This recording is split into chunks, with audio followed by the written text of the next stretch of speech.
Hello, I'm Robyn Schneider for Doctor Who Online. Doctor Who is back and just as madcap as ever. This is the first season of New Who where both the Doctor and the companions return, and the impossible astronaut certainly didn't feel like a series opener.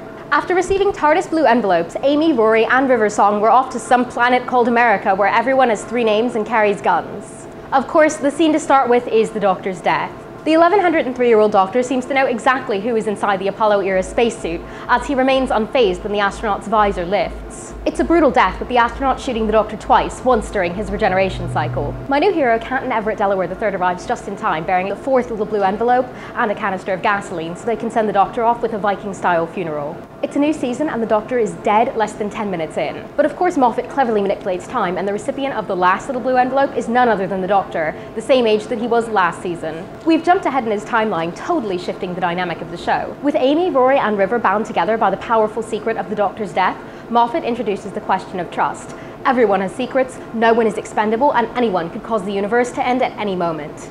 And the Doctor is being dragged on an adventure by Amy, Rory and River, rather than the other way around. There's a great scene in the Tardis with the Doctor pouting like a sullen child one moment that there's no one to stand around and watch him be clever, so what is the point of having them all, and then demanding why he should trust anyone the next. And I almost melted when Amy swore to him on fish fingers and custard. It was perfect when the TARDIS materialized in Nixon's Oval Office, as was the Doctor taking the Commander-in-Chief's seat and demanding 12 jammy dodgers, a SWAT team, a pot of coffee, street-level maps of Florida, and a fez. Suddenly, the Doctor is on the case of a little girl frightened of a mysterious spaceman, with Captain Everett Delaware III on board the TARDIS joining the already crowded crew. Unfortunately, the team is missing a key component of what they're up against. In the White House, Amy glimpses a strange creature that she remembers having seen on the lake. The creature, a Natalie-dressed Dementor alien hybrid, murders a woman in the bathroom, and Amy manages to capture a picture of it with her phone. But these aren't your typical defeat 'em with the old Sonic aliens. They're monsters that you can't remember the moment you can't see them, and the creepiness factor is off the charts. How long have they been there, and how can you fight something that you can't remember? The team tracks the little girl to an abandoned warehouse in Florida, which is filled with gear from the moon landing.